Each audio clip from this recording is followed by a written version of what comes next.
Molly, hey, I'm going to start with this Eagles tune since I just taught it to you and it's fresh in my mind. Okay, we're in drop D tuning. And the main theme is on the D chord. He plays the 4th string root, followed by down up. Then hammer on your G string. So we get. That's the main rhythm theme of the song. He leads up to the C, A, B, C. Use your 2nd and your 3rd finger so you kind of slip into a C chord.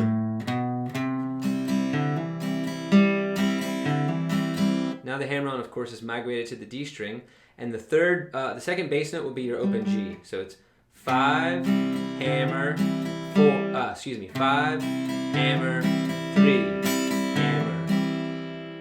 Now for the G over B, when you're strumming and singing along, use this.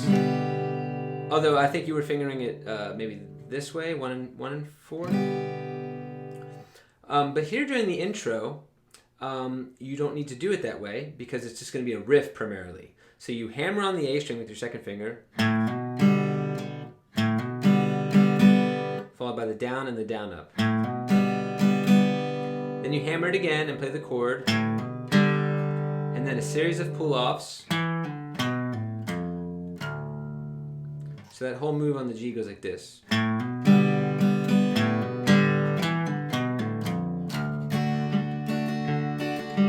Now, of course, there's several guitars, so I'm sort of paraphrasing them, but it's mainly what you hear. I think it's in the left speaker that you hear this. So I'm going to put this intro together. Actually, I don't even know how that C run comes in because I'm not familiar with the song.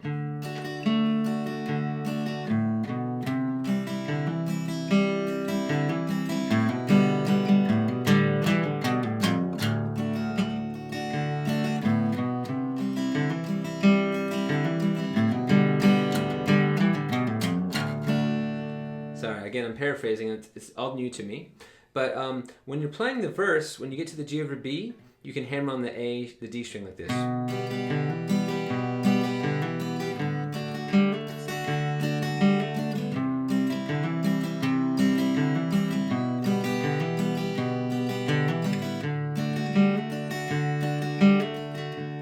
Okay, that's the start for that song.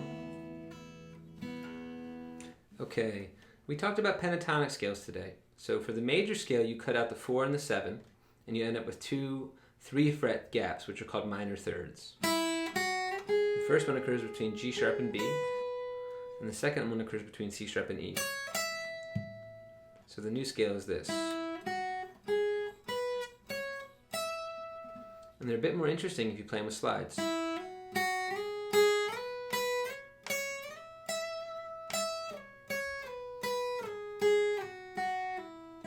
Of course, that applies to any string you want to try it on. Now in the minor, we're also cutting out half steps, but we're cutting out the 2nd degree and the 6th degree. So the initial big minor third gap comes right at the outset, E to G. Then A to B, 4 and 5 are unchanged. You skip 6, which was C, and you go from B right to D natural.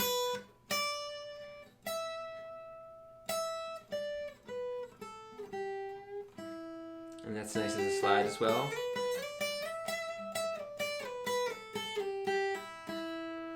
Okay, now we shifted to our static scales, and we determined that we could swing the rhythm by lengthening the first note just a hair. Long, short, long, short, long, long, long, short, long, short, long. Hey. And then we discovered this curious feature of the guitar, which is that it's tuned in fourths. That means the interval between our open notes is usually a perfect fourth, except G to B. That's a major third, which is why it sounds so pretty. Everything else is a fourth, which is in a very beautiful interval. So because of that, any pattern you've established will vary once you get to the B string.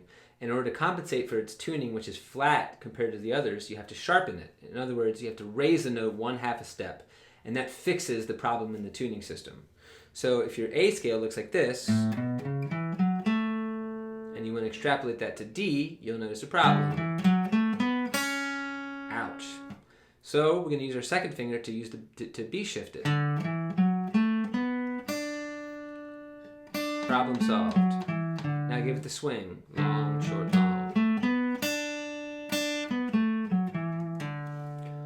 Okay. Minor blues scale. You have to add a passing tone in the middle voice.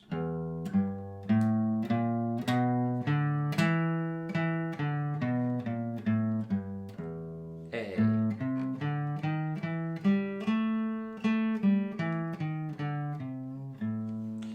And Heartbreaker is the riff we came up with.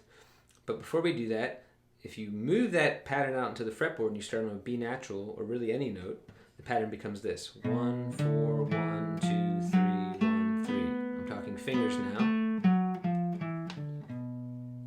So Heartbreaker starts with this bend on the low E string at the 3rd fret, and then starts with the open A scale.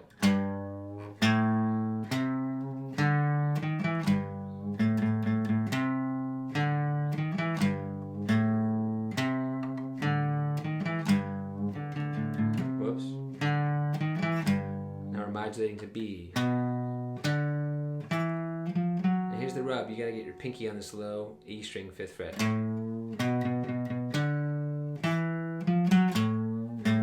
That's just weird. He bends this A only to play another A, but it's a very cool effect.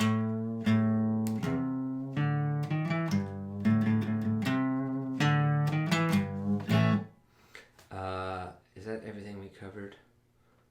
I think that's everything we covered. If I left something out, let me know. See ya.